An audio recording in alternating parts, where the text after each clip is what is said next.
So when you build a product like this, internal tool, someone has to be the first one to use it. So one of our friends, a front-end engineer, at the time he had never released software himself. We pushed him into production and his code actually broke the website. So we walked him through that internal tool. There was only one flag that was his flag. So we say, hey, click the kill button. 30 seconds, the site came back up. No need to troubleshoot on a Friday afternoon. That person moved on and went to camping, came back long weekend on Tuesday. We fixed the software, push it again, restore the kill flag, and the rest is history. I'm Pato Echague, co-founder and CTO at Split Software. This is Code Story, a podcast bringing you interviews with tech visionaries. I spent 6 months moonlighting. There's nothing at the back end. Who share what it takes to change an industry. I don't exactly know what to do took next. many goes to get right. Who built the teams that have their back. The company is its people. The teams help each other achieve. I was proud of our team. Keeping scalability top of mind. All that infrastructure was Yes, we've been fighting it as we grow. Total waste of time. The stories you don't read in the headlines. It's not an easy thing to achieve, mind Took it you. off the shelf and dusted it off and tried it again. To ride the ups and downs of the startup life. You need to really want it. It's not just about technology. All this and more on Code Story. I'm your host, Noah Laupart, and today how Pato Echague has built a robust feature flagging platform to help you separate the push and the release. This episode is sponsored by Incogni. Listen, guys, I don't know about you, but I get real tired of managing the spam and cold outreach to my contact info. Those annoying emails, phone calls from unknown numbers, wasting our time and valuable attention. Not to mention the bad stuff from data breaches, which are rising every year. To top it off, data brokers out there harvest our information and sell it to people who intend to spam you and scam you. So what do we do about it? Well, I use Incogni. I signed up to use the platform, and within 30 minutes, hundreds of requests had been sent and completed, removing my data from the public view. Incogni tracks down and removes your personal data from online directories, people search sites, and commercial databases. The process is fully automated for the hundreds of known data brokers who sell our data without consent. Got a site that they don't auto-hit? No problem. There's a custom removal feature to take down almost everything that is exposed online. So take it from me and take back your personal data with Incogni. Go to incogni.com/codestory and use code CODESTORY at checkout to get 60% off annual plans. You can also find the link in the episode description. That's incogni.com/codestory. Because they can't harm you if they can't find you. This episode is sponsored by NordProtect. In a world where data breaches are on the rise and identity theft is becoming more common, you have to take steps to protect yourself. NordProtect offers you everything you need to keep your identity safe, all in one easy place. It's built to help you safeguard your identity with advanced automation that works 24/7 on your behalf. Things like dark web monitoring, credit monitoring, security alerts, and more. And if the worst should occur, the platform walks alongside you for identity restoration. NordProtect plans come with financial coverage across a wide range of threats, from identity theft to online fraud and scams, so you are covered when it matters most. Get an exclusive 5% discount on NordProtect plans. Go to nordprotect.com/codestory and use the code CODESTORY at checkout. You can also find the link in the episode notes. That's nordprotect.com/codestory. Pato Echague was born and raised in Argentina, and as such is a huge soccer fan. He played soccer and tennis growing up and enjoys following the Boca Juniors. He also admits to being influenced by the Messi effect as well, liking Barcelona and now the States. He's a father of 2 young kids who also play soccer, so there are a lot of nets and practice tools in his backyard. At his prior startup, which was acquired by Salesforce, Pato and his co-founders observed that the faster they shipped things, the faster they broke production. After giving in to his co-founder's persistence, he decided to jump in and build a feature flagging platform to fix the problem. This is the creation story of Split. Split is a feature management platform. So what it means is we help companies by way of feature flags and experimentation to engineering teams to move faster, deliver value to customers much faster, and increase the quality of delivery. My product helps you decouple a push from a release. That means that engineers can have an extra look in production before things get released. When you make mistakes, you can take that back without a full rollback. So the industry call all of this feature management platform. So the three founders met at a small startup called RelateIQ. For us was at some point, we pushed so much code to production that every time we pushed something, we broke something else. The morale kind of wasn't that high, and we had to figure out how to solve that problem. That's when one of who later became my co-founder mentioned to me, say, hey, let's build an experimentation platform. So he used those words. I had no idea what that meant. And in fact, I ignored them 2 times until the third time he came in and said, let's do this. And so I inquired a little more. And what he actually saying to me was, let's build a feature flagging tool. That changed everything. Because we moved from a position where every time you push the production, you broke something, to we push the production but no release. And when I'm gonna later, we'll release it for, say, Pato and Noah. And both of us that were in the same team, we got to test that feature in production. We were sure about the thing that worked. Then we continued to roll that out to the team, then to the company, then to the outside world. And it just changed the quality of the code, the morale of the team. People felt like they could push code at any time of the day. No nights, no weekends, as you might recall, was a traditional way of pushing big changes to production when the user is not there. So in a way, we give the developers and product team a little bit of quality of life by not stressing out on a release. And the second consequence of that I'm proud of is we gave the ability to release software to people that never did that before. That gives teams more independence of execution, which is the second or third more important thing. Let's dive into that MVP. Let's dive into the MVP and tell me a little bit more about how long it took to build and what sort of tools you used to bring it to life. One of my first realization, if you work at big companies, you get to see a little bit of the future before it comes to the rest of the industry.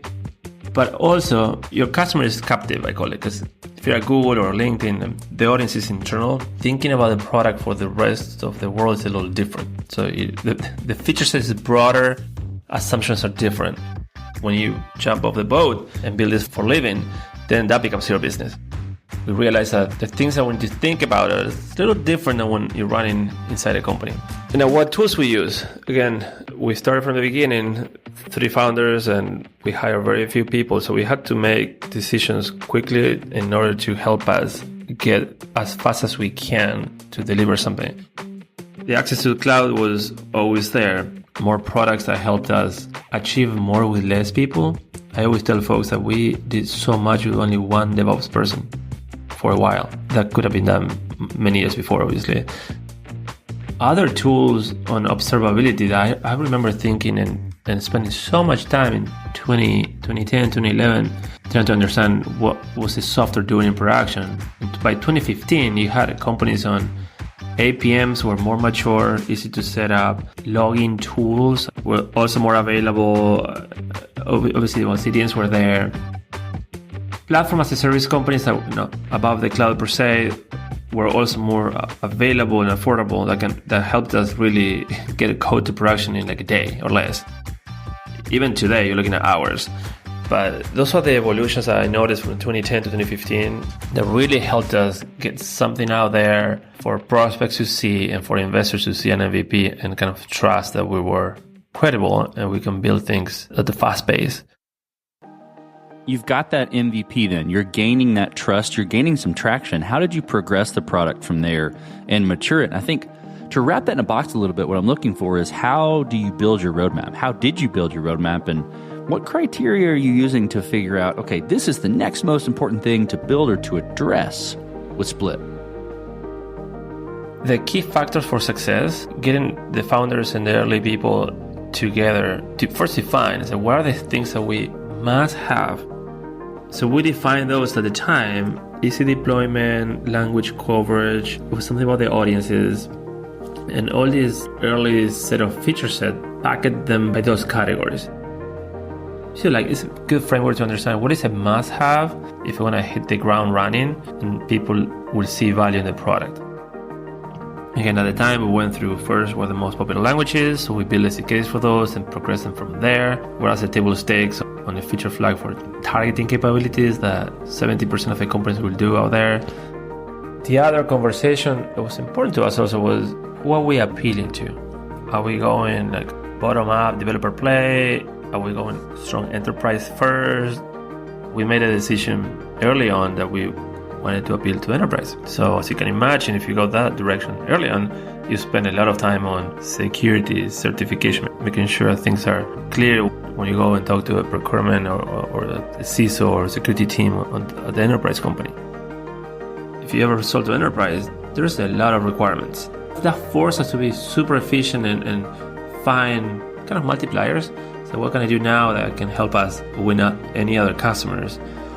And we work hard and a little bit of lucky too to sell to major banks early on, to the point that after that, anybody that asks us any questions on security, say, we have it, because this other customer asked us 300 items to be done to get the deal. Okay, so I hear you saying we. Tell me about how you built your team, and what did you look for in those people to indicate that they are the winning horses to join you? So the three founders, we had the right set of skills.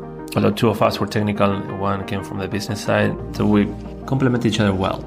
The early people, again, I was biased also by the company I worked for before. It was high energy, intense work, and I liked it. The moving fast, trying to achieve things. I look for cues of greatness. What have you done when you solve a problem? When you start asking, so tell me more. So what decision did you make here? If the person really have those details in their head, it means that they were actually in the trenches, like tinkering, trying to solve a really hard problem. And asking all those things, also, I didn't find that many people that quickly at the beginning because your pipeline gets thinner. But even still, the first set of 10, 15 folks at the time had that type of drive in them. And that was very important because as we have very little or no funding, so you want to go as fast as you can with as few resources you have. And trying to get to that kind of DNA of his people it was a lot of work, but that's what most of the time I spent at that early days is building the product or building the team or both.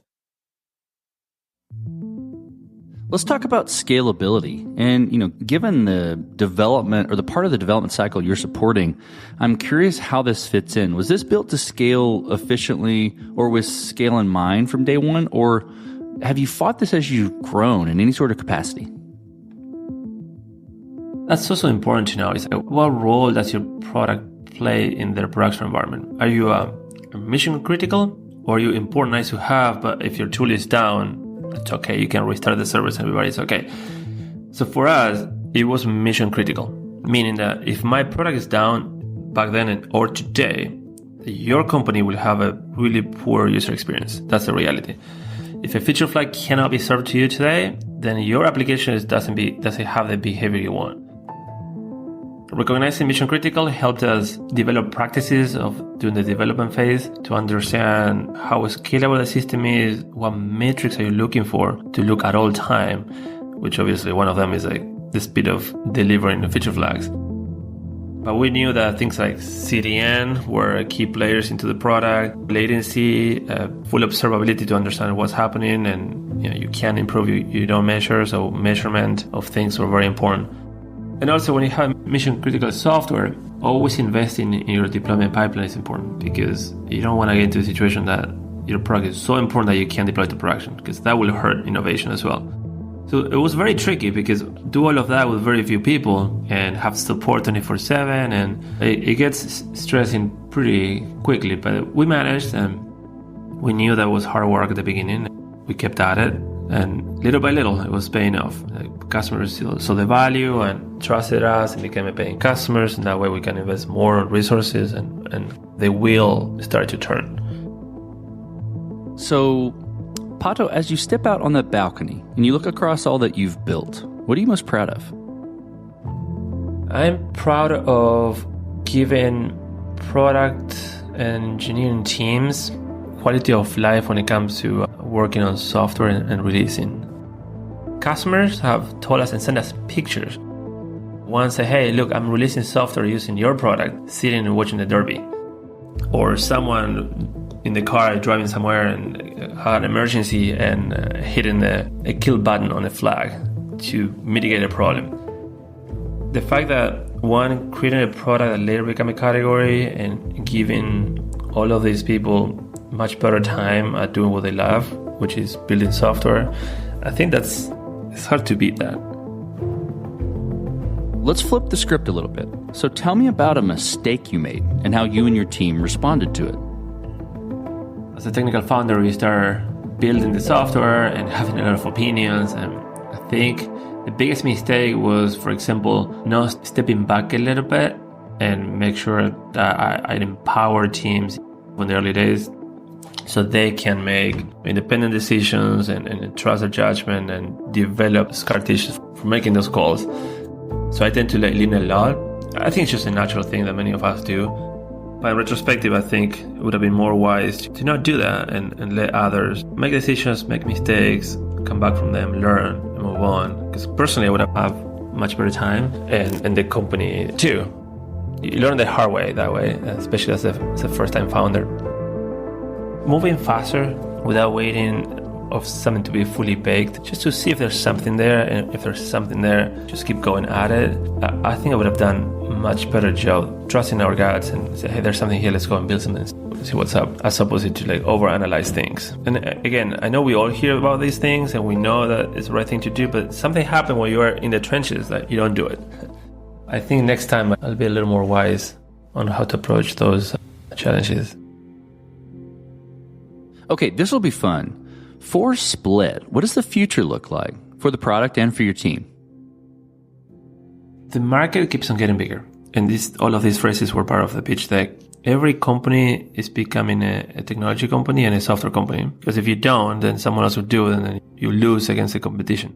Who doesn't want to move fast and add more value to customers?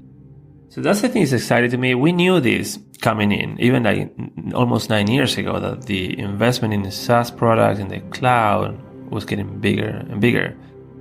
Anybody releasing software should be able to take advantage of what we build, and not just us. There are many other players on different adjacent products that will become important. As the world becomes more agile and observability becomes a thing, and risk mitigation is more at stake.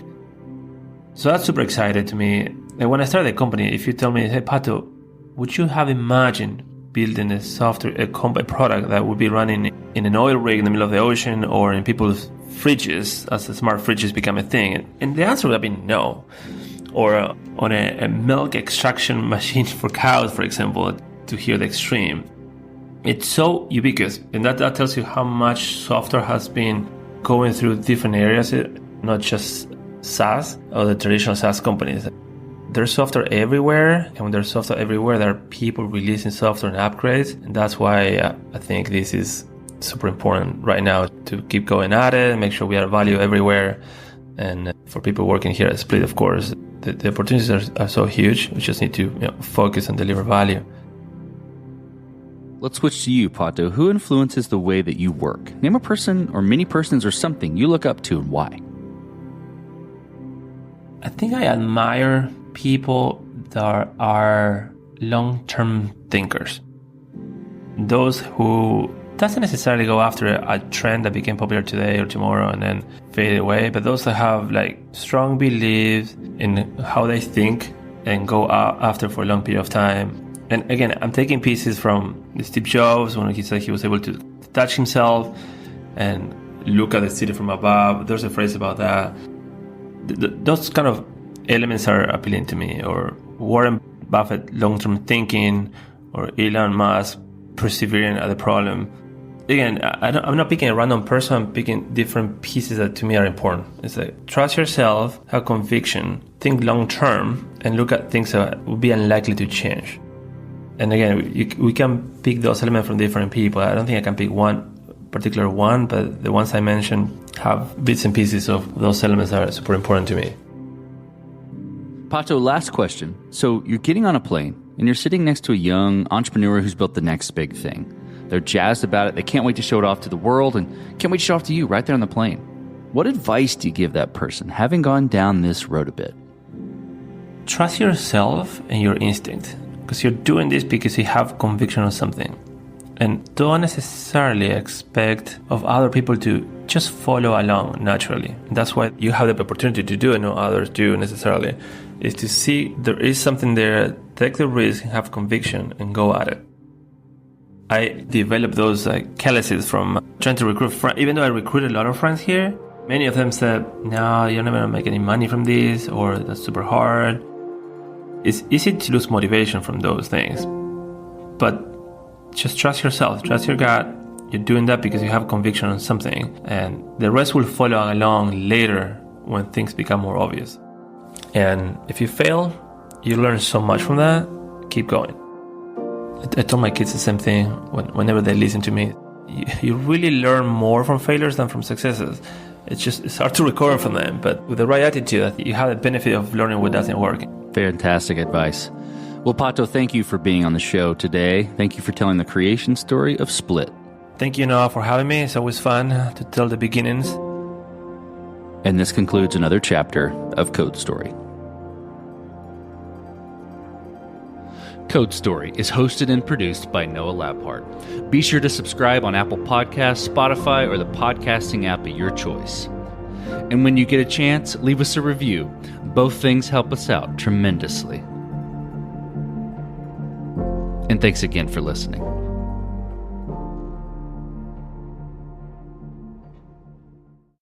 If you're a podcast host, listen up, this one's for you. My name is Allie Jackson. I'm the host of Finding Mr. Height, a dating and relationship podcast that I've been doing for 4 years now, sharing my positive and practical approach to dating that's built on my own life experience. And I wanted to share another experience that I've had, my secret behind monetizing my show. It's called Red Circle, and I was just telling my colleague about how much I love their platform. With Red Circle, not only am I getting a seamless hosting experience, but I also love the support I receive in ad sales. It's not just typical ad sales either. It's targeted opportunities based on my show and my life. And the platform is super simple. You just set your preferences and Red Circle matches you with sponsors that align with your show. You can vet every opportunity and their platform gives you great analytics. More recently too, my Red Circle team has brought me opportunities outside of my podcast on social media to really augment the podcast partnerships, bring them full circle. I just can't recommend them enough. If you want to give it a try, go to redcircle.com to get your free trial. That's redcircle.com for a free trial.